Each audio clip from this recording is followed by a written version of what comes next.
it's scary to me that you can tell me that I have to have a child, and in the same time, I'm up against data that says that I'm 3 times more likely to die during childbirth than my other counterparts. So you're telling me I have to risk my life for a child that you don't even want to necessarily help support. Yeah. So it doesn't make sense to me. Welcome to the Impact Roadmap, a podcast designed to give you the practical, concrete steps to grow your nonprofit or future-forward business in a sustainable way. I'm your host, Joey Goon. Let's get into the episode. Welcome, everyone, to the Impact Roadmap podcast. My name is Bryan, and I am filling in for Joey Goon today. And today we have a special guest. Her name is Shavanna Spratt, and she is the owner of Da Hood Talks Entertainment, Da Hood Talks Podcast, Da Hood Doula LLC, and she herself is a full doula, full spectrum doula. Mm-hmm.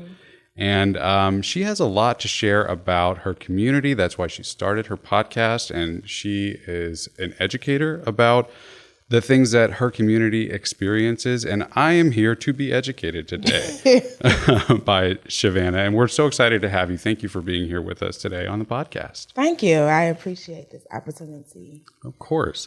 And I know that, you are a podcaster yourself. We have a small podcast. You have a small podcast. So I thought we would kind of talk about that. I know you started your podcast in December of 2020. Yep. And you've finished up your 3rd season, so you're between season 3 and season 4. Mm-hmm. How has it been going starting your own podcast? I think from where I am now, I look back and I'm like, oh, wow, I didn't even think that I would be in season 3 going to season 4. And when I first started, I was just like, it's needed. I didn't think about the continuance of how to keep it going, how I would do it. I just literally was like, all right, I'm pressing play and I'm going on this. So now I'm in the space of growth, and now I have to take the step back and start thinking about those things, like how to keep it sustainable, how to keep it going, how to get more people involved. And so now that it's been a journey, a real learning journey. Because podcasting is, as much as people are like, oh, I'm gonna start a podcast, I'm like, go ahead, y'all. And it's like, once you get into it, you like, oh my God, this is not as easy as I thought it would be. And then trying to grow it and, promote it, get people to listen to it. And the way that I do my style of podcasting, we have panels. Right. So I'm always looking for like multiple guests versus just one. So sometimes it's like, whew.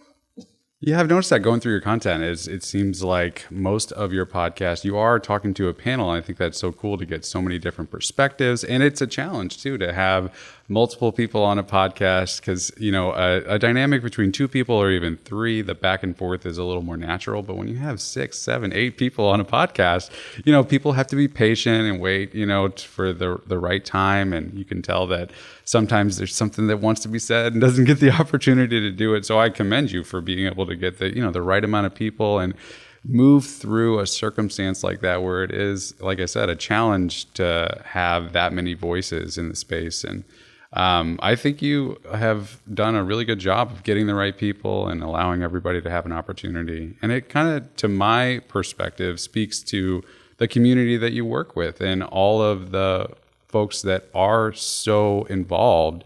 How do you find all of these voices and, how do you keep up with everybody and make sure that they feel like it's a good opportunity for them to be on your podcast? Shout out to the community. Shout out to my community. Shout out to the people out here doing the work. And shout out to the people that's ready to be heard and ready to just voice what we need. I feel like these last couple of years, a lot of people have just been like, hey, I know somebody. They need to be on this space. Hey, I know somebody. Hey, Shavanna, like really connecting me to people. Or people are coming to me the first season. People were coming to me and I was like, all right, y'all, I'm finna do this podcast. People was like, we need to talk about this and we need to talk about that. And I was just like, all right, let's talk about it. Let's talk about it. Let's do it. Let's go. So a lot of times it really has been the community that's been pushing me to do the shows and to have the conversations, and they sign up. And, I find that when you're passionate about something and you don't have to say anything, people are just going to talk. And so that's what I like. If you have a passion about a topic that we're talking about, come sit on this space and talk and talk with a group of people who are similar in a sense and feel the same way that you feel, and the conversation is just going to flow naturally. And so that's what I've kind of found as like my little trick. Got passion. Okay, come on. That seems like a very a smart strategy for finding the right guest. You know, if you're passionate about something, come on and talk about it. And like you said, it's just going to flow out of them, and it's natural that way. You talk about your community. I know you live in Ferguson. You have, I think, since 2012. I did a bit of research on you. Yeah. You took your notes. Yeah, I tried to make sure I'm as informed as I can be. Yeah. But tell me about the community of Ferguson. I know, we're coming up on 10 years since Michael Brown and all that came from that incident. What has it been like living there through that time and living there now? Have you seen demonstrable changes? Does it feel like the community is in a progressive place these days, or how do you feel being in Ferguson? I think it's definitely not the same. I think Ferguson has some of what we're seeing happening in the world right now. And when I say that, I think it is kind of going back versus moving forward. And even, I know we have elected a Black mayor in Ferguson. I think she's also struggling, and I'm not speaking for her. I just see what I'm seeing from my lens that, she's struggling, fighting against a community that's not trying to support and rally around her and work with her. And so that's pushing back the progress that I feel like Ferguson could have made in these last 10 years. So I'm hopeful in the world, but again, Ferguson is just like what I see happening, unfolding worldwide. And it's, I say Ferguson had a lens pointed at it that the world was like, oh, look at this one point. But I'm like, Ferguson is what's happening all around right now. It's not just Ferguson, it's everywhere. And so, no, I don't think we've done much progress. I know there's been a little, but it's not as much as I thought we could do. But again, the world, our state, we don't have much progress happening there in those spaces either. So from my lens, there's a lot more that could be done. But I also, kind of why I created my nonprofit, I do understand why people are involved and why we haven't moved so much, because people are surviving.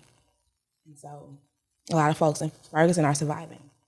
And the people that are tapped in, their idea of Ferguson is not the same as what the people who are there, and the people that were there crying out when Mike Brown's situation happened, unfortunately.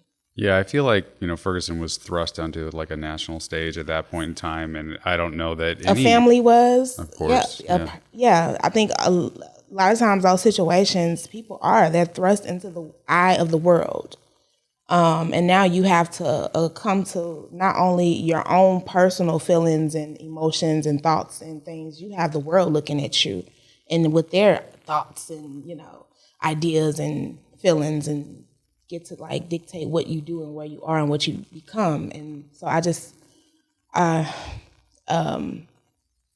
do think that the lens that was on Ferguson, people came, they, were part of that one space, and then they left, and kind of like, now they're just, okay, y'all, we threw something out there, go fend for yourself. Yeah, pick up the pieces after, so many people have come through, and, in a lot of ways, it's disruptive, to the community itself, because like I said, you get thrust into this, national and, like you said, world eye. And then when it goes away, you have to figure out how to either get to a new normal, I suppose, because you're not going to go back to the way it was beforehand. It's going to be something new and different, and you're left. But that's the fear for other folks, right? Like, sure. What's the new normal? Is that new normal includes me, or does that not include me? And I think that's on both sides, right? To people who wanted to go back to the way it was before, because there's a lot of people that's, thinking that, like, oh, well, we were great back then. Why is it a problem? There's no problems. We need to go back to that. And then there's a lot of people like, no, that was a problem. Now we need to move forward. But both is in the space of we don't know what that forward looks like, and does that forward include us all? And that's what we want. We should, but unfortunately, that's not what's happening. And that's not, again, what's happening in our world, right? You Very got people true. that's like, let's go back because back was great. And we have people like, no, back was not great. We need to go forward. But we can't make each other feel good about forward because we don't know what forward really looks like.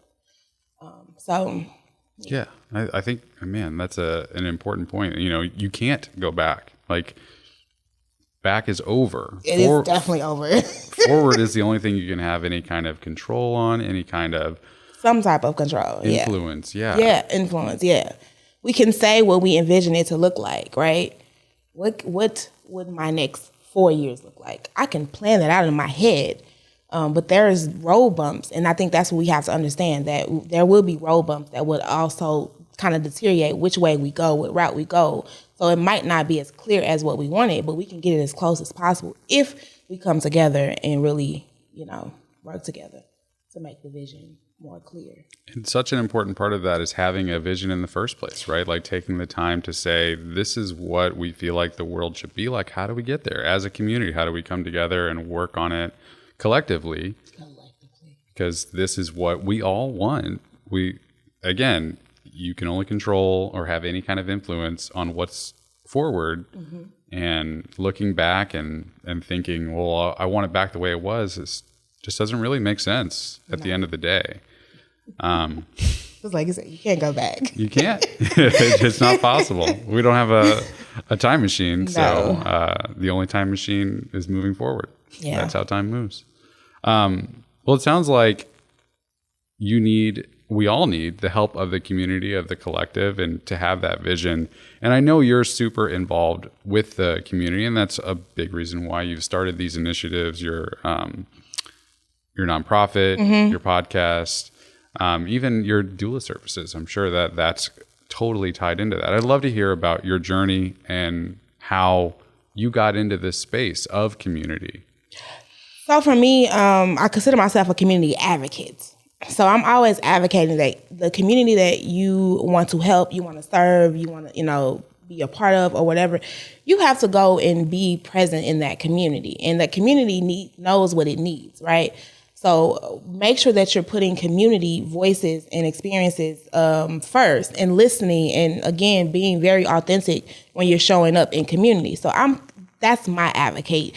I advocate for community, and that's any community. I feel like when you go and engage spaces, you have to go in and make sure that you're authentically creating relationships, authentically showing up as yourself and being open to be able to really dialogue with the community that you want to serve. But how did I get started? I think for me, it did start back a little bit before the Mike Brown situation.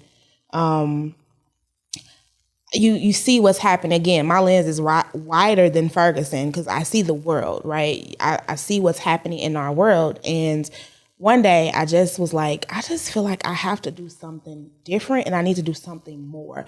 But I also, in my life, has experienced trauma. And so I think that was the beginning of my healing journey when I just was like, hey, it's something I have to do. I need to be doing, and I'm not doing it. But fast forward, Mike Brown's situation happened, the loss of his life, unfortunately, his killing, and then comes motherhood for me.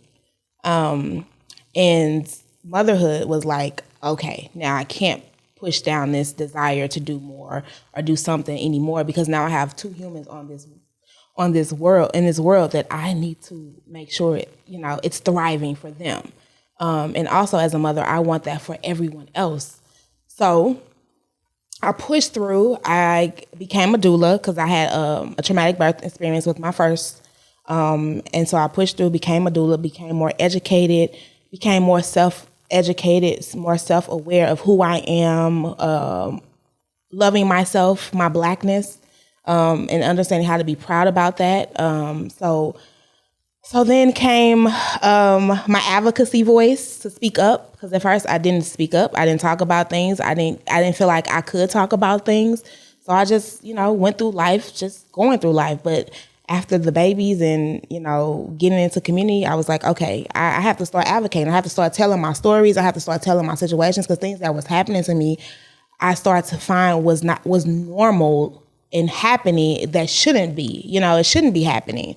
So I got into a course called Neighborhood Leadership Fellow, NLF. I took this course, and it's preparing community members to get more into spaces that's dealing with policy change. So talking about maybe running for office, talking about being on boards and commissions and things like that. And so I was all for this because I'm like, okay, we need more community in that space, more people with the lived experience.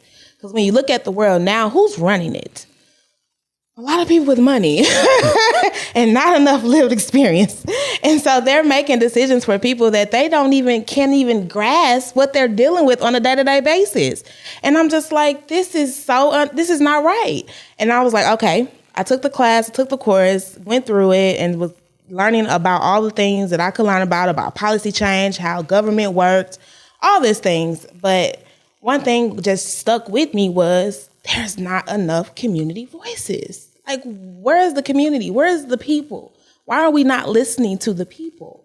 And so that is where my journey of the Hood Talks podcast started. That's where my journey of being present in community and my love and passion to rally around community's voice. Hear their stories authentically. Like, I'm not trying to get rich off people's stories. I'm like, here's the story. If you're providing a service, listen to the story. How can you do better at the service that you're trying to provide? Because clearly it's not hitting our communities. Clearly the resources aren't hitting. Clearly they're not connecting. So what is missing? You're not listening to the people. And the people are talking. The people talked when the unrest happened in Ferguson. That was loud and clear that people were hurting, people were in need. That was loud and clear. We didn't listen. People came in with their agendas. The money started flowing. Did the money go to the people? I don't know about that. So did the services get connected to the people? No, they didn't. So the people don't have what they need, and the people are still hurting. And we look at what's still happening in St. Louis, right? Things are still, they talk about the children that's downtown. What spaces do these kids have in their neighborhoods to go to? What spaces do they have? None. Even when I go take my children to different event spaces, I have to go to Chesterfield. I have to go to Baldwin. I have to go out far. I don't have anything in Ferguson right now that I could take my kids and they can be entertained and they'll love and do. So I just was big on that. And I'm just like, the community is talking about what it wants and what it needs, and we're not listening. And no one's trying to homage in on it either. No one wants to hear it, but I'm going to force you to hear it. I'm going to force you to listen to it. And I'm going to get them on here to talk about it because y'all have the right to talk about it. Can't nobody tell your story like you. So that's... I think the power of story is maybe one of the most powerful forces on the planet, honestly. And we're a species of storytelling. And truly, like, that's how we have evolved and progressed over thousands upon thousands, if not hundreds of thousands of years. Mm-hmm. And I think what you're doing is it's a smart strategy. If you want to get the word out and affect change, the best way to do it is to get these stories out there and, get a megaphone to them, amplify those stories, and get them in front of the right people that can actually make change happen. And that doesn't make it easy knowing what to do or having a smart strategy. A lot of people will say, yeah, it's really simple, but simple doesn't mean easy. Like, there's a big difference between simple and easy that I think people underestimate. So I think what you're doing is the right strategy, and you just probably need to keep going and keep pushing. And work with that community and get those stories out there. Because it's also, for me, I want to be a trusted source, right? I don't want to misuse and abuse those stories, because that's one of the things that I think has happened as well. Like, I was just having a conversation with someone and saying that now storytelling is such a trend. It's so hot now because everybody's using it, but they're using it in the wrong ways, for me, because you're either using it to get funded or you're using it to show what you're doing. To show what you're doing, and not necessarily not using it impactful to the community that it's coming from. So it is like, yes, storytelling is very much powerful, but I think also it's being misused and abused. And so no one wants to share their stories any longer unless it's in a safe space. So it is going to take time because I am trying to be authentic. I am authentic. So let me make that clear. Cut that. I am authentic. I'm not trying to have people feeling like I'm using them, because I'm not. And I don't even do my storytelling segment where it's a visual component to it, because I want, again, it's like a safe space for, in my thought process, it's like a therapy session. I'm providing a space where you can just authentically walk through how you grew up in St. Louis, what challenges you had, why you had those challenges, what do you think people could do that would help make it better for you or someone who may be in your situation. These are like common things that I consistently kind of ask through my space, because yes, you have endured something that someone else is out here enduring, but you can also be the solution to what someone else is enduring. If someone hears a story and says, he said, for example, he said, perfect. I have one where a guy talked about being a kid hanging out at the gas station. And it was like early in the day. And he said something about if someone would have just noticed that I was a kid hanging out at the gas station and said, why aren't you in school? If they would have just noticed me, I probably wouldn't be, ended up where I ended up. And I was just like, wow. How many times have we taken time to see a child outside and said, hey, are you okay? What are you doing here? Usually we're like, oh, that's not my business. I don't know. Where their mom at? Yeah. So I'm just thinking like that's amazing. That was just one little thing. So it's simple things. Like people think you have to have some lavish money that you're throwing at folks. And that's not necessarily the case. Sometimes it's just those simple things.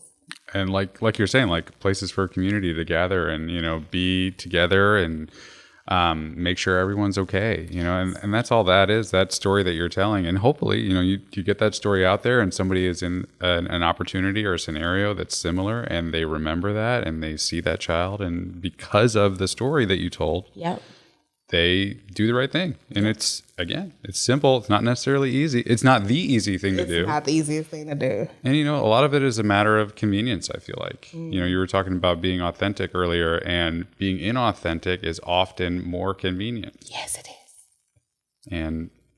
But being authentic is, while inconvenient, oftentimes the right thing to do. Yes.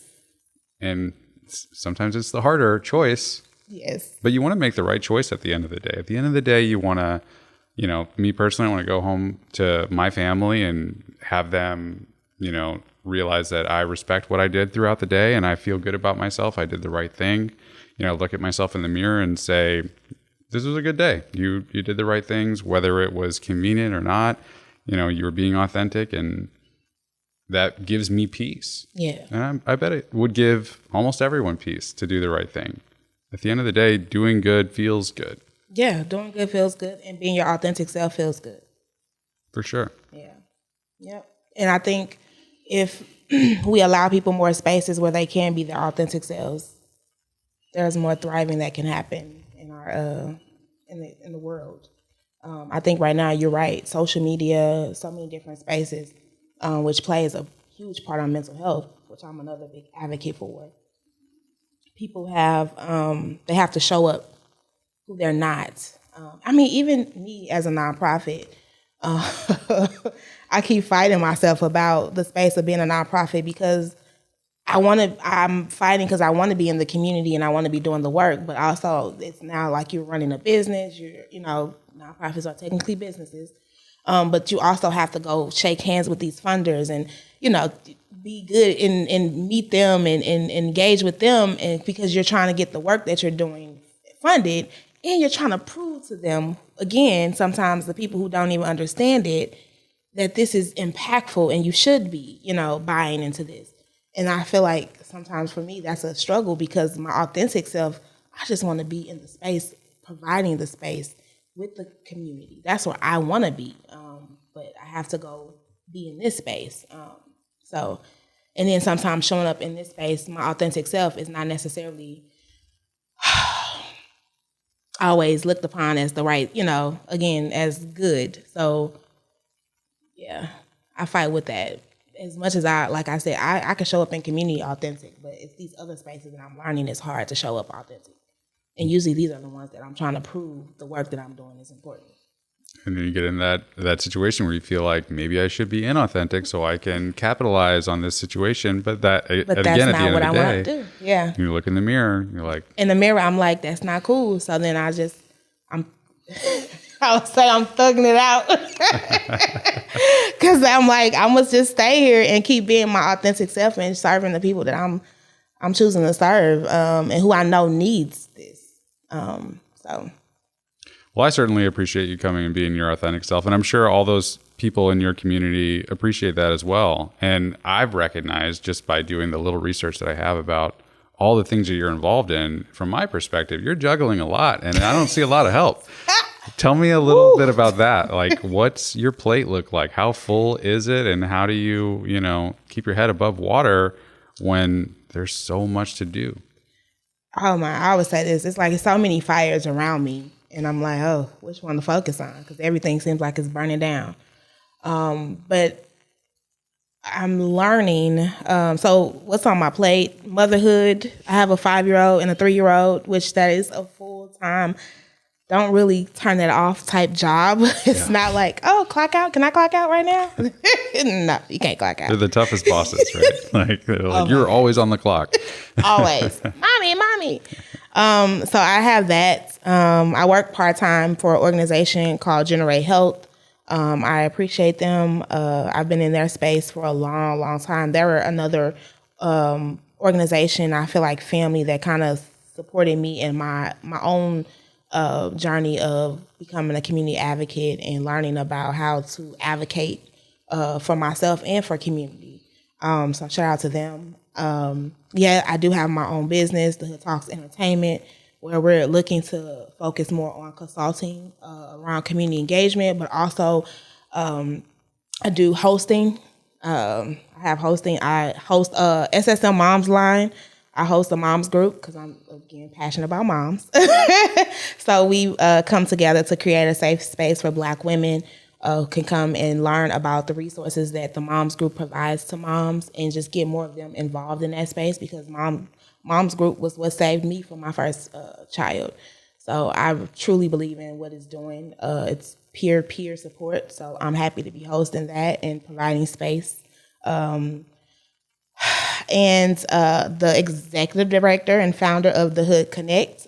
We do the podcast, the Hood Talks podcast, and then we also are in partnership with 2 other great entities hosting show events called Kicking It for a Cause, where we're collectively trying to bring the Black community together to talk about different topics, but also have a good time. So it's a safe space for Black people, or people who, not even just Black people who are really wanted to have conversations about how we can collectively better the Black community. So I do that. I actually have that tonight. Oh, cool. Yeah. It's exciting. It's fun. It's really a good time. It's really a good time. We play games. We have conversation. We have food. And we do these in spaces that support Black businesses. Like we're going to be at In the Loop. So yeah, I am juggling a lot. I'm learning to prioritize myself sometimes. That's good.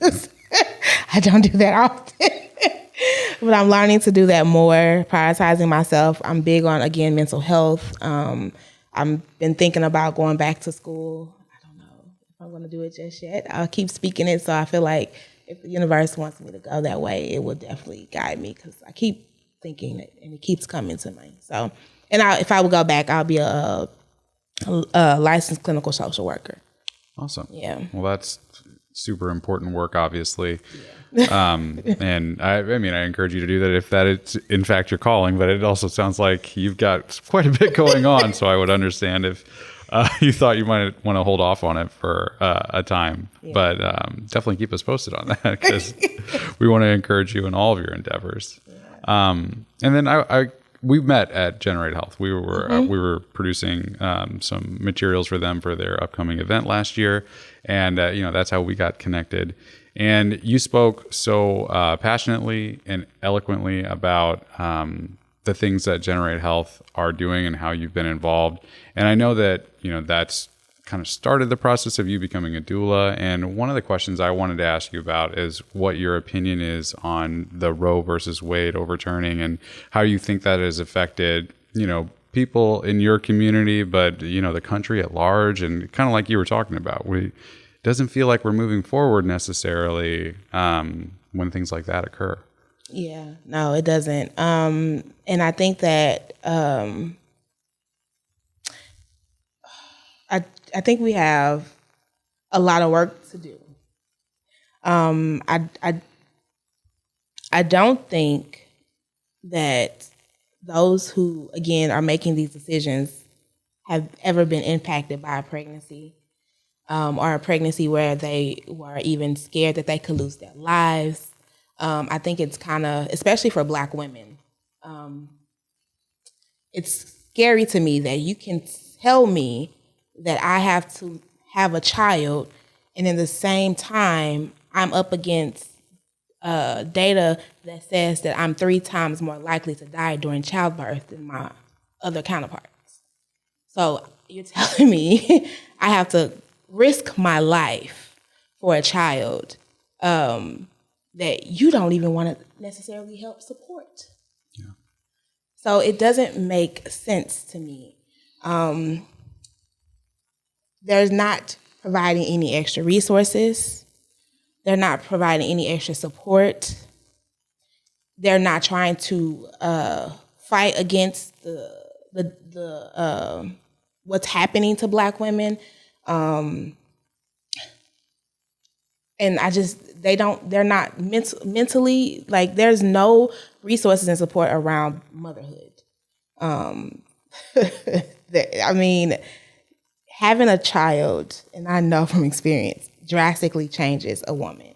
I've dealt with postpartum depression.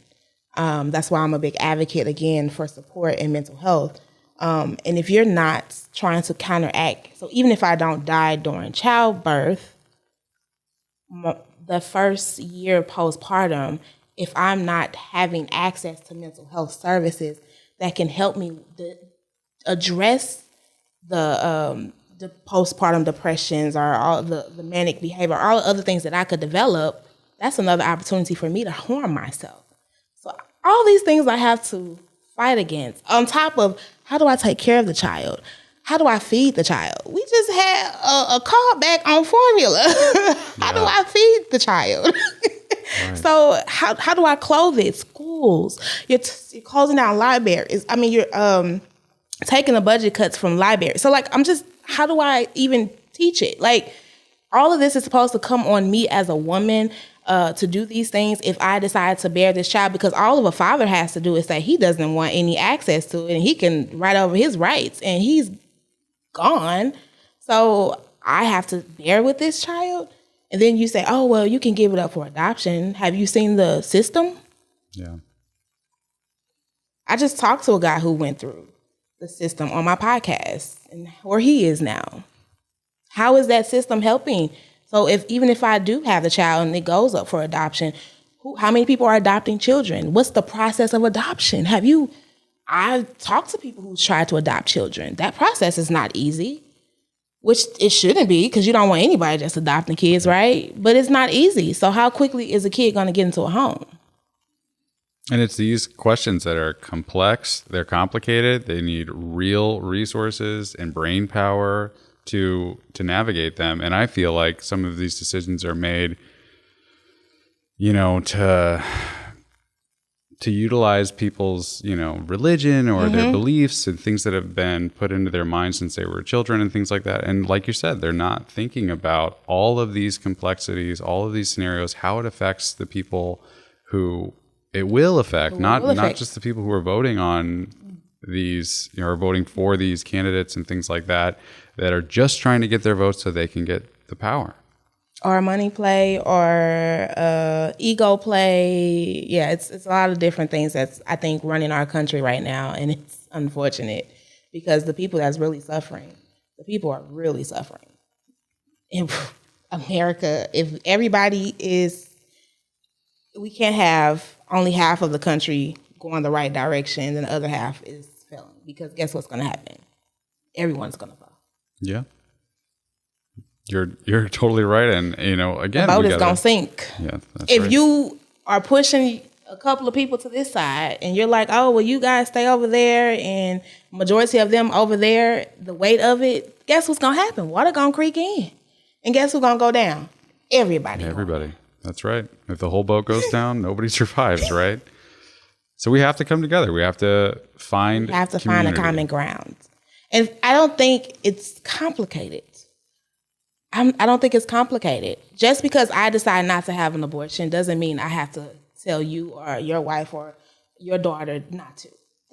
Everyone should have their own decision to make for their life. That's not my place to do that. My decision is my decision because it's going to affect my life. No one should tell me what I should not do. In a sense, we should all have access to what we need to thrive, and you make the decision what helps, what's better for you, so that you can thrive individually. And once everybody, and I say this all the time. Once one person is thriving, they can now come support community because they're thriving. Now, if my cup is empty, I can't pour you anything. I'm thirsty. Mm-hmm. But if my cup is overflowing, you can pull your cup right up there to mine and you can get some of that overflow. So when everyone is thriving, they're overflowing, then that's when it comes and spread out. And then that can help the next person. And then once they're thriving, then they can help the next person. It's like a chain. Yeah, it's like a domino effect. And I think what people do also, and, I think many people are guilty of it, myself included, when you feel like you're thriving, sometimes rather than helping out others, you get a bigger cup.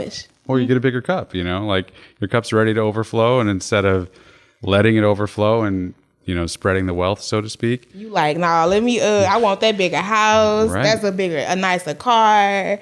We get greedy, and we're human. That's part of the society. We get greedy, and then we're like, or we get scared from trauma. Yep. Because we've felt what it's like to not have.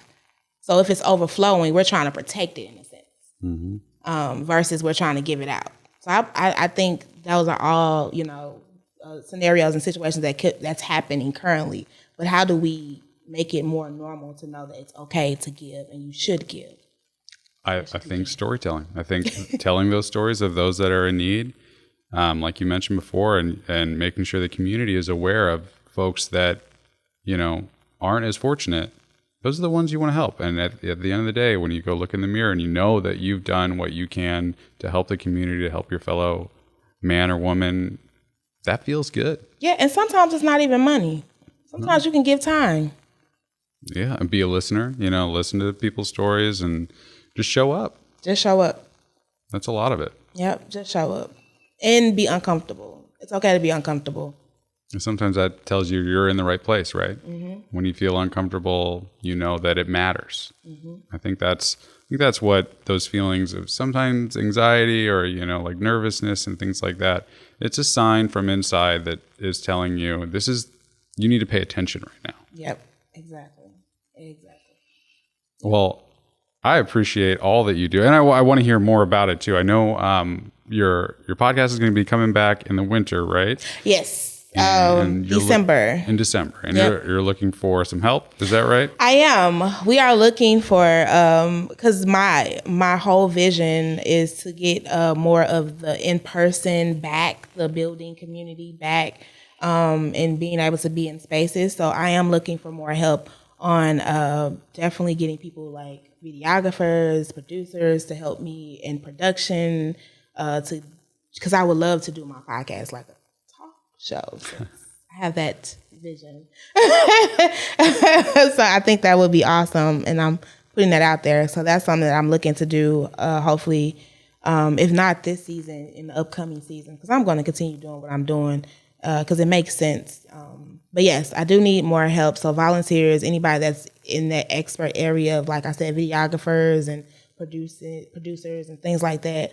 Because that stuff is costly. I've been looking into it. It is definitely costly. But I mean, or even if you can't provide that service, how can you support us? Donations, of course, to get, to help get the people in the space. I recently lost, she's still semi-helping, but a volunteer. She was doing our social media, and she was doing great, but she had to go get a full-time job, which I understand because I'm also in that space of where, like, survival, right? You have responsibilities, and I was just talking to her, and she went and got a full-time job, and I'm just like, down one. But so I just know how impactful this can be more if I get hands in to help. And so that's why I can't do it alone. I'm not trying to do it alone. So I definitely need more hands on deck. And we are looking for, more board members, committee members, things like that as well. Awesome. Well, where can they find out a little bit more about what you are looking for? And I also know you have some other ways to contribute. Like, you've got some cool T-shirts and hoodies and things like that on your website. Yes, we have the Hood Talks T-shirts, which you can kind of see a little bit. So our website is www.thehood with a D-A, thehoodconnect.org. You can find out about our T-shirt fundraiser there. Sign up for our newsletter because we do a news blast. Once a month, I kind of get personal and put my little monthly review on there. So it's coming straight from me. But yeah, we do. We were planning hopefully to do like a clothing swap fundraiser in the fall to kind of help to support the Hood Connect and the Hood Talks podcast. So when it comes back up in December. But yeah, all the information to get in contact with us is, again, on our website at www.thehoodconnect.org. And you can also follow us on social media. Awesome. Yep. The Hood Talks podcast as well. Yeah. So make sure you check out that podcast. Make sure you check out the website. Look for more information about Kicking It With a Cause as well. It's on there too. Yep. Mm-hmm. Awesome. And I know you have sponsorship levels on there as well. So if you're feeling generous out there, make sure you check out everything that is available on thehoodconnects.com. Mm-hmm. Thehoodconnect.org. .org, excuse me. So we'll link that in the show notes as well. And yeah, reach out to Shavanna. She's got a lot of information to spread. She's community building and doing very, very important work, and lots of it. So it's commendable that you're able to juggle all of these things all at once and keep doing what you're doing. I'm glad that we got a chance to meet and to talk today, and I hope we can keep the conversation going. If there's a way that our community can help, I hope they'll do that. And if there's a way that we can help here at Utopia Experience, we're going to do that too. Well, I appreciate it. Thank you for having me. Appreciate this opportunity. Shout out to you all. Hey, if this episode was valuable to you, then share it with someone that you love, someone that you know that could benefit from it. Also, be sure to subscribe, and depending on how you're listening, go ahead and leave a comment or review. This will help ensure that we are connecting with other nonprofit leaders so that we can get this critical information out to them. And if your company is in the early or even late stages of putting on an event, go to our website, utopiaexperience.com, and click the Book Us tab and schedule a free discovery call to see if our services would be a right fit for your event. And even if they're not, that's okay. I promise you our expertise can steer you in the right direction, so you'll get value either way. Thanks for listening to the Impact Roadmap, and we'll see you next time.